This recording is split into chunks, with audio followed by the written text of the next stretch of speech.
Assalamualaikum warahmatullahi wabarakatuh. Alhamdulillahi wa kafa. Wassalatu wassalamu ala sayyidil mustafa wa ala alihi wa sahbihi ahli sidqi wal wafa. Wa ba'du fayakulullahu subhanahu wa ta'ala fi muhkami tanzilih wa huwa a'lamu bi muradih. Qalu subhanaka la ilma lana illa ma 'allamtana innaka antal alimul hakim. Nawayna at-ta'alluma wat-ta'lim wat-tadhakkura wat-tadhkir wan-naf'a wal-intifa' wal-ifadata wal-istifadah wal-hatha 'ala at-tamassuki bi kitabillahi wa sunnatir rasulih wad-du'a ila al-huda wad-dilalata 'ala al-khair ibtigha'a wajhillahi wa mardatihi wa qurbihi wa thawabih. Al-Fatihah.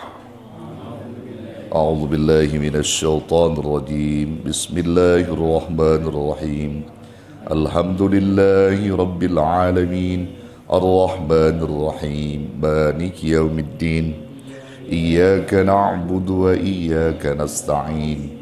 اهدنا الصراط المستقيم صراط الذين أنعمت عليهم غير المغضوب عليهم ولا الضالين آمين رب اغفر لنا ولوالدينا آمين. Saudara-saudara para pencinta ilmu yang hadir di majlis ini, yang insya Allah semuanya selalu dirahmati, dimuliakan, dicintai dan diridhai Allah Jalla Jalaluh. Alhamdulillah, kita bersyukur kepada Allah atas segala karunia nikmat yang telah banyak dilimpahkan kepada kita. Terkhusus nikmat iman wal Islam, nikmat kesehatan dan kesempatan. Dengan nikmat-nikmat itu, kita mampu mewujudkan rasa syukur kita kepada Allah hingga kita bisa hadir di majlis ini, majlisnya Rasulullah sallallahu alaihi wa alihi wasallam, untuk sama-sama mencari, menggali ilmu-ilmu Allah guna bekal kehidupan kita minad dunya ilal akhirah. Saudara-saudara para pencinta ilmu yang dimuliakan Allah, malam ini kita akan lanjut kembali kajian kitab kita, dan bahasan kita malam ini membahas tentang prinsip hidup seorang muslim untuk menuju kesuksesan dunia dan akhirat. Kalau diarabkan atau di bahasa Arabkan, mabda'u hayatil muslim nahwin najahi fid dunya wal akhirah. Jadi prinsip hidup seorang muslim untuk menuju kesuksesan dunia dan akhirat. Saudara-saudara, kalau saya tanya, mau sukses nggak? Oh ya, pengen bahagia nggak? Mau ya, pengen bahagia. Siapa yang nggak pengen bahagia? Pengennya kita bahagia di dunia dan di akhirat. Karena sering kita berdoa, Rabbana atina fid dunya hasanah wa fil akhirati hasanah wa qina azabannar. Kita mohon nama Allah supaya mencapai kebahagiaan dan keselamatan di dunia, juga mencapai kebahagiaan dan keselamatan di akhirat, serta Allah hindarkan kita dari siksa api neraka. Itu semua keinginan muslim, siapapun itu. Nah, terkhusus orang-orang yang beriman, yang memang mereka punya keteguhan ketika mereka memiliki prinsip untuk bahagia, untuk selamat dunia dan akhiratnya, maka saat itulah mereka bersungguh-sungguh untuk meraih kesuksesan dan keselamatan dunia akhirat itu. Nah, karena itu saudara, di dalam Al-Quran telah Allah jelaskan bahwa ada 4 prinsip pokok. Ya, ada 4 prinsip yang menjadi pokok seorang muslim untuk menuju kesuksesan, keselamatan dunia dan akhirat. Kalau kita orang-orang muslim, umat Rasulullah, memiliki 4 prinsip ini, insya Allah kita bakal bahagia dunia dan akhirat.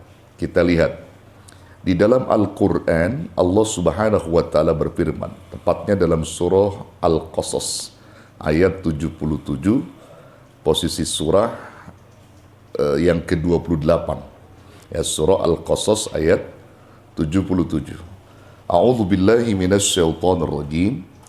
Wabtaghi fima atakallahu ad-daral akhirah ولا تنسى نصيبك من الدنيا وأحسن كما أحسن الله إليك ولا تبغي الفساد في الأرض إن الله لا يحب المفسدين. Kalau kita terjemahkan, wabtaghi fima atakallahu daral akhirah, dan carilah olehmu pahala negeri akhirat dengan apa yang telah dianugerahkan Allah kepadamu. Wala tansa nasibaka minad dunya. Tetapi janganlah kamu melupakan bagianmu di dunia. Jadi akhirat kita mencarinya, pahala-pahala akhirat kita raih, kita cari, tapi kita juga tidak melupakan bagian kita di dunia. Jadi kalau ada orang yang kerjaannya mencari akhirat saja, sama dunia dia lupa, salah juga. Ya, sama dunia dia lupa, maksudnya begini, dia nggak pernah sekali mau kepada dunia gitu ya.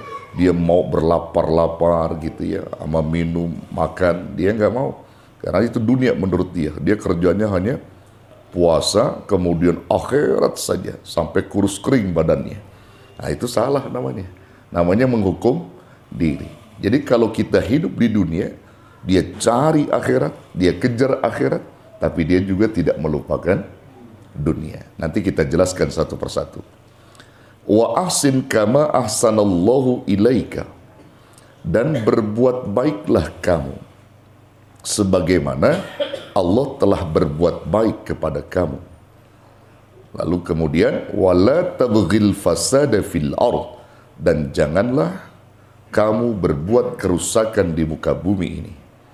Kenapa? Innallaha la yuhibbul mufsidin. Karena sesungguhnya Allah tidak akan pernah suka dan tidak akan pernah senang dengan orang-orang yang membuat kerusakan. Lewat ayat ini ditemukan 4 prinsip kehidupan seorang muslim untuk meraih dunia dan akhiratnya. Artinya sukses dunianya dan sukses akhiratnya. Menarik perhatian kita bahwa Allah Subhanahu wa Ta'ala menyebut pada prinsip yang pertama seorang muslim untuk sukses dunia dan akhiratnya, Allah menyebutnya dengan sebutan atau dengan himbauan kepada kita, anjuran kepada kita, perintah kepada kita untuk mencari pahala akhirat. Artinya pahala negeri akhirat. Kita meraih akhirat dulu. Nah, di sini yang menjadi perhatian kita ini, bahwa kita difokuskan untuk mencari akhirat dulu, baru dunia. Nah, jangan dibalik. Jadi kadang-kadang dunia dicari, akhirat belakangan.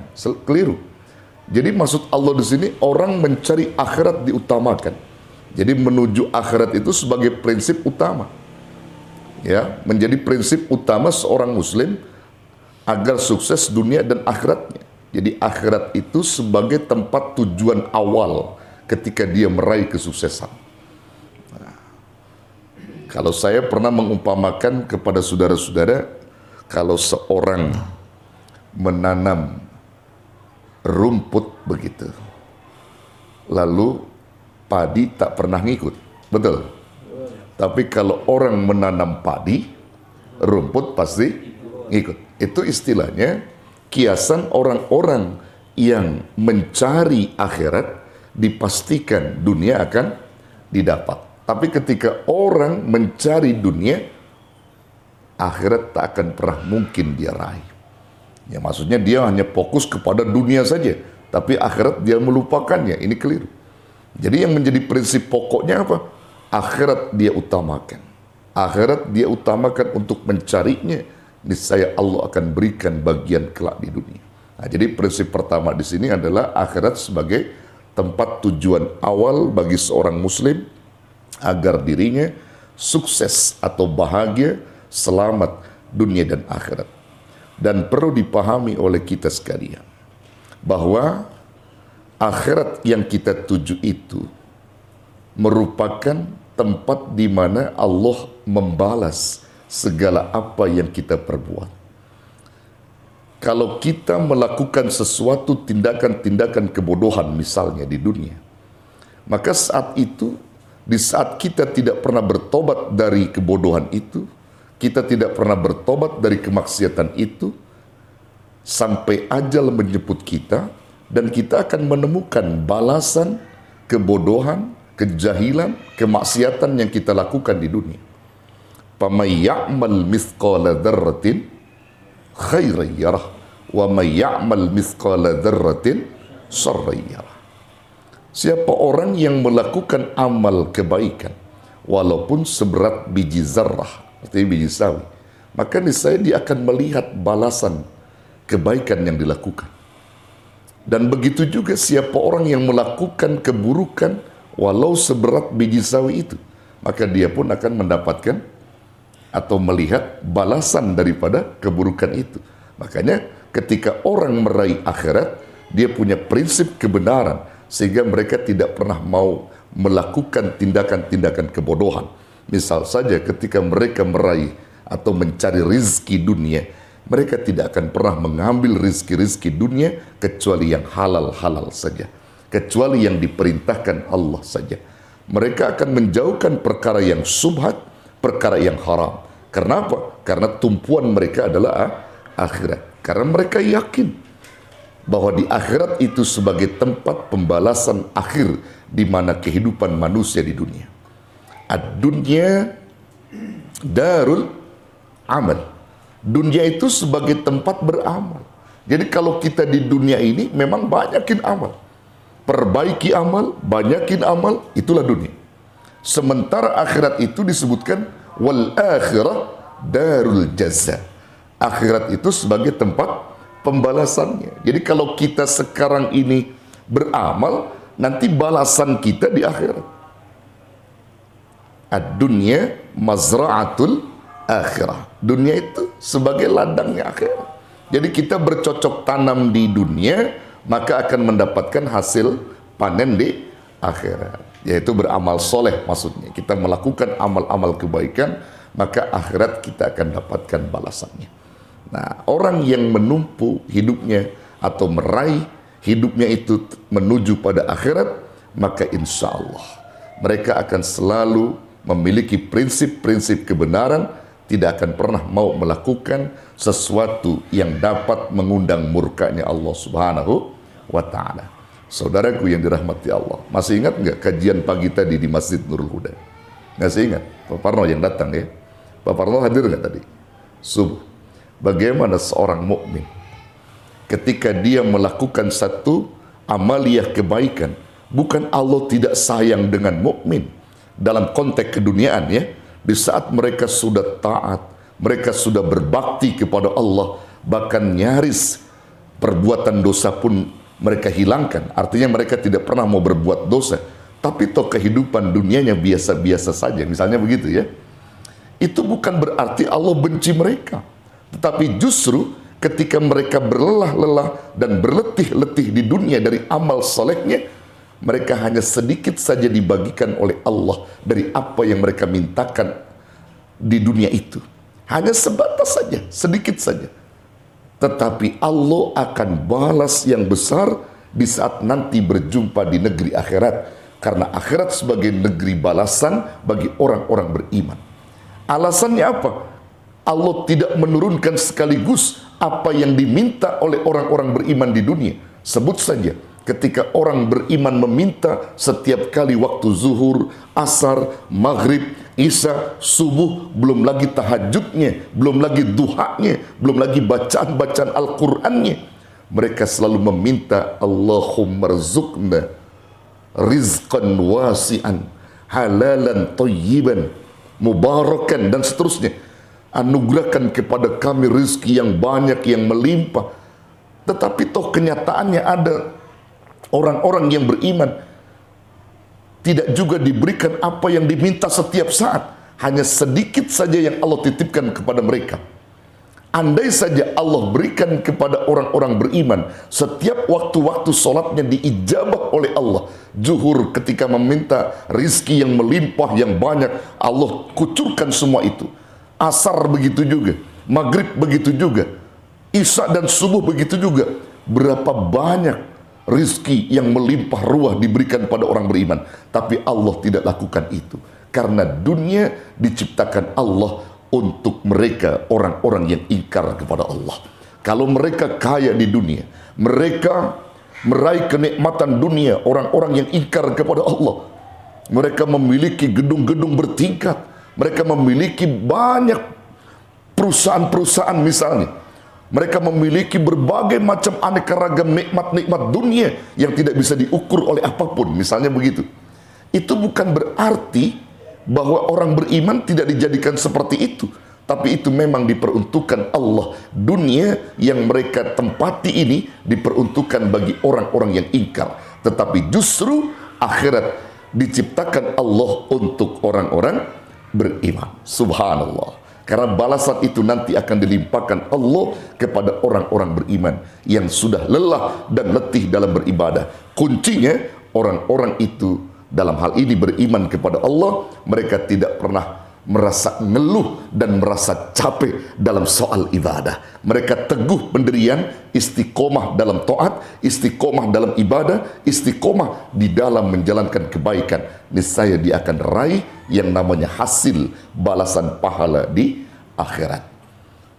Kalau Allah kucurkan apa yang dimintanya itu, saudara, maka dunia tak akan pernah nampung sesuatu pemberian yang Allah berikan kepada orang-orang beriman.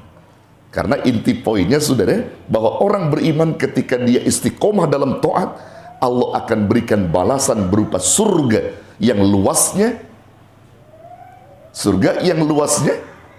lebih luas daripada langit dan bumi. Nggak akan pernah nampung ini. Kalau Allah berikan rizki yang melimpah setiap saat bagi orang beriman, nggak nampung dunia ini.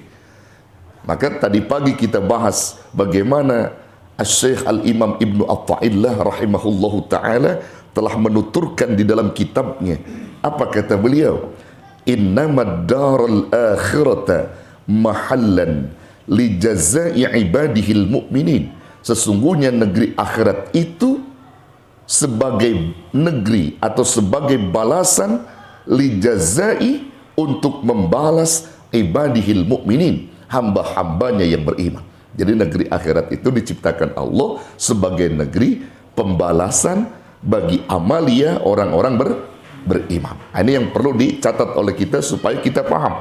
Jadi jangan sampai kita merasa kok kita ibadah mulu, zikir mulu, ta'lim mulu, begitu ya, duha mulu, waqiah mulu, hidup kita biasa-biasa saja, berbeda dengan orang-orang yang tidak ibadah, yang tidak zikir, tidak ta'lim, tapi sukses menurut kita, kan begitu.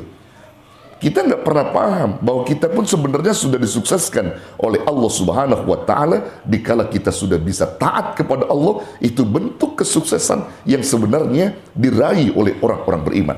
Mudah bagi kita untuk taat, mudah bagi kita untuk berzikir, mudah bagi kita untuk bertilawah, mudah bagi kita untuk bersedekah. Itu bentuk kesuksesan sebenarnya yang kita nggak sadar itu. Terkadang manusia itu menilai kesuksesan seseorang itu dilihat daripada banyaknya dunia. Betul? Betul nggak? Kalau antum kan nilai orang begitu. Kalau yang dunianya banyak, jabatannya tinggi, hartanya melimpah, oh sukses itu, begitu ya? Bagi orang beriman tidak mengukur kesuksesan seperti itu. Tapi di saat mereka bisa bangun di waktu malam, mereka bisa sujud kepada Allah dengan ikhlas, itu sukses. Orang itu telah sukses. Gitu. Antum termasuk di dalamnya. Kalau antum bisa taat beribadah, bisa mudah untuk berzikir, itu tandanya antum sukses sebenarnya. Ya, antum datang ke majelis ilmu berat nggak? Saya tanya, berat nggak? Berat nggak? Mudah ya, sukses antum. Tapi kalau antum datang kemari berat, itu menunjukkan bahwa antum belum sukses. Ya. Apalagi kalau di majelis ilmu itu ada makanan, ya. Ada kopi, ada apa lagi? Dikasih uang, masing-masing orang yang duduk di majelis ilmu 1 juta, 1 juta. Semakin semangat ya? Nah, itu belum sukses tuh. Nah, orang yang begitu belum sukses. Jadi kalau Musola Al-Barakah misalnya bisa gitu ya, Musola Al-Barakah mengumumkan bagi saudara-saudara warga di lingkungan Musola Al-Barakah, ya, malam minggu diadakan majlis ilmu. Maka masing-masing pencari ilmu yang datang ke majlis ilmu akan diberikan oleh pengurus musola masing-masing 1 juta rupiah. Penuh nggak kira-kira? Penuh. Ah, itu belum sukses tuh. Belum sukses. Yang begitu belum sukses, saudara. Orang yang begitu belum sukses. Karena orang yang sukses dunia akhiratnya itu bukan itu yang dicarinya. Tapi pahala yang melimpah luas. Yang melimpah ruah yang dibalas oleh Allah di akhirat. Nah, jadi sekali lagi saya katakan seperti apa yang kita ungkap tadi pagi di Masjid Nurul Huda, bahwa sesungguhnya negeri akhirat itu dijadikan Allah sebagai tempat balasan hamba-hambanya yang beriman. Kenapa sampai demikian? Li'anna hadhihi dara la tas'u ma yuridu ayyu'tiyahum. Karena sesungguhnya negeri dunia ini tidak akan pernah mampu, katanya, menampung sesuatu yang hendak Allah berikan kepada mereka orang-orang beriman. Kalau orang beriman berdoa, setiap kali doa diijabah oleh Allah, maka dunia yang panah ini tidak akan pernah mampu menampung pemberian Allah Subhanahu wa taala. Gak nampung, Pak. Jadi gak nampung. Makanya dikit-dikit aja dah. Kalau Ridwan minta, ya Allah anugerahkan saya rizki yang berkah, dikasih dikit berkah. Satu hari Ridwan dikasih 10.000, alhamdulillah berkawan, dikit berkah. Besok 10.000 lagi, alhamdulillah berkah. Besoknya diuji nggak diberikan, alhamdulillah juga. Dikit-dikit dikasih sama Allah. Yang penting berkah. Kalau tadi kita bahasa berkah apa? Bahasa berkah tadi apa di waktu pagi? Wan, masih ingat?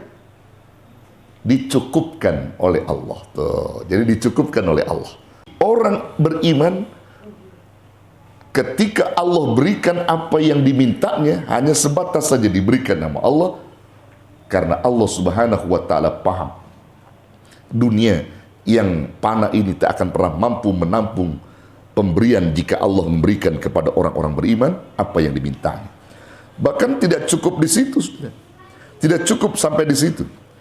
Kenapa Allah tidak berikan sepenuhnya kepada orang-orang beriman ketika mereka berdoa di dunia ini? Wali annahu ajalla aqdarahum an ayyujaziyahum fi dari la baqa'alaha. Karena sesungguhnya Allah Subhanahu wa taala ingin memuliakan orang-orang yang beriman kepadanya dengan tidak memberikan apa yang dimintanya sepenuhnya. Tuh, jadi kalau Allah di situ nggak memberikan sepenuhnya, menunjukkan Allah lagi muliain kita, orang beriman. Jadi kalau kita selama ini berdoa belum juga diijabah oleh Allah, misalnya begitu ya, bukan belum diijabah sebenarnya, udah hanya sebatas saja, itu artinya Allah sayang kepada kita, orang-orang beriman. Nah, begitu, saudara. Nah, kalau kita sudah punya prinsip yang pertama ini, bahwa negeri akhirat sebagai tumpuan awal kita, tujuan utama kita, diyakinkan, saudara, bahwa Allah Subhanahu wa taala akan memberkahi kita, dan insya Allah dunia pun akan kita raih, walaupun tidak seperti apa yang kita inginkan. Misalnya dunia pun kita akan raih. Nah, masuk yang kedua, ketika orang beriman, orang-orang muslim memiliki prinsip yang pertama, akhirat sebagai tujuan awalnya, maka dalam ayat ini dikatakan wala tansa nasibaka minad dunya, dan jangan pernah kamu melupakan bagianmu di dunia. Maksudnya di situ tetap ada bagianmu di dunia. Paling tidak ketika orang sudah menempuh akhirat, dunia akan diberikan. Itu yang disebut dengan berkah. Allah akan cukupkan dunianya. Muslim harus mampu menaklukkan dunia. Kita orang-orang beriman harus mampu menaklukkan dunia. Jadi dunia itu kita harus unggul di dunia ini, tanda kutip ya. Keunggulan kita jangan melihat daripada banyaknya dunia. Arti unggul itu kita mampu menaklukkan dunia yang panah ini, tetapi jangan sampai kita ditaklukkan oleh dunia. Itu yang penting. Karena kalau orang sudah ditaklukkan dunia, sehingga apapun yang dia raih dunia, dia akan haus dengan dunia. Orang mukmin harus bisa taklukkan dunia, jangan ditaklukkan oleh dunia. Tapi selama ini banyak orang-orang, apa yang terjadi itu, orang-orang banyak yang ditaklukkan oleh dunia, bukan menaklukkan dunia, sudah. Contohnya apa? Orang yang ditaklukkan sama dunia. Contoh nih, orang yang ditaklukkan dunia. Ketika mendengar azan, Allahu Akbar, dagangan rame, ya, pengunjung rame. Saat itu dia nggak berhenti untuk melayani pengunjungnya. Padahal azan sudah waktunya untuk beribadah. Sampai lewat asar, tidak juga kunjung untuk sholat. Asar sudah azan, masih banyak pelanggannya. Lewat lagi sampai maghrib, begitu seterusnya. Itu tandanya orang yang ditaklukkan oleh dunia. Coba kalau mereka menaklukkan dunia, serame-ramenya pengunjung itu, dia katakan, saya akan berkomunikasi dulu dengan Allah. Saya akan melakukan hubungan baik saya dulu dengan Tuhan saya. Dia beribadah kepada Allah. Itu baru muslim. Dia taklukkan dunia. Dia tidak giro dengan dunia, tapi dia taklukkan dunia. Karena dia yakin bahwa kalau orang mendahulukan akhiratnya tadi, dunia akan dicukupkan oleh Allah Subhanahu wa ta'ala. Termasuk juga muslim umat Rasulullah itu harus menguasai apa? Ekonomi. Menguasai ekonomi. Jadi dia akan paham menguasai ekonomi itu. Tetapi jangan sampai kita dikendalikan oleh ekonomi. Menguasai ekonomi wajib, tapi dikendalikan ekonomi jangan. Menguasainya boleh, kita meraih. Artinya di situ apa? Rasul nyuruh kita kaya. Rasul nyuruh kita kaya. Kayanya tanda kutip. Kalau orang yang kaya tadi dalam Islam dan dia telah menaklukkan dunia, kekayaannya dicukupkan oleh Allah, maka orang-orang yang macam ini biasanya gemar untuk bersedekah. Dan dia paham bahwa rizki yang dititipkan Allah ini hanyalah sebatas titipan saja, bukan miliknya. Dan dia selalu mengembalikan itu pada jalan Allah. Fakir miskin, anak-anak yatim, rumah-rumah Allah, pesantren-pesantren, mana yang membutuhkan, diberikan untuk orang-orang yang membutuhkan. Ini kalau orang yang sudah menaklukkan dunia. Ketika dunia itu diberikan nama Allah, dicukupkan oleh Allah kepada dia. Jadi orang kaya sukses dalam kemuslimannya, tidak sombong dan angkuh, dia selalu memberikan hartanya pada jalan Allah. Sebut saja sahabat Nabi misalnya. Sahabat Nabi kaya-kaya. Misalnya Utsman ibnu Affan, saudara. Sahabat Nabi Utsman ibnu Affan radhiyallahu anhu. Ini sahabat kaya. Beliau orang sukses di dunianya. Karena dunia beliau mampu taklukkan, sehingga beliau tidak sombong. Bahkan dalam setiap kali beliau bersedekah, saudara, itu kalau catatan riwayat Sayyidina Utsman itu kalau setiap kali bersedekah ya, itu sebanyak 50 juta. Dia 100 ekor unta, saudara. Jadi sekali beliau bersedekah, ya, itu sebanyak 100 ekor unta. Nah, 1 ekor unta dihargai 50 juta kalau rupiah. 1 ekor unta 50 juta. Kalau 100 ekor unta berarti berapa? Berapa? Kalau duit pinter banget ya. Kalau duit pinter banget hitungnya. Ya 100 ekor unta, 1 ekornya 50 juta.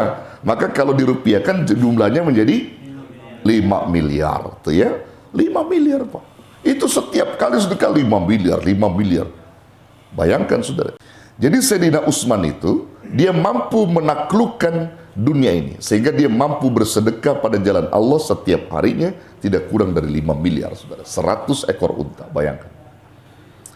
Prinsip yang ketiga, agar kita selamat dunia akhirat kita, maka Allah berpesan kepada muslim, kepada umat Rasulullah, harus berbuat baik. Wa ahsin kama ahsanallahu ilaika. Maka berbuat baiklah kamu sebagaimana Allah berbuat baik kepada kalian. Maksudnya gimana di situ? Berbuat baik di sini orang muslim tak pernah hitung-hitungan, saudara. Jadi kalau dia memiliki, katakan mempunyai profesi yang macam-macam ya. Ada yang profesinya guru, profesinya apalagi itu, pengusaha, macam-macam lah. Dia ketika berbuat dan bekerja tidak pernah hitung-hitungan. Kalau dia berbuat baik dengan orang, tidak pernah mengharapkan sesuatu imbalan yang didapatnya, tidak. Tapi semua murni karena Allah.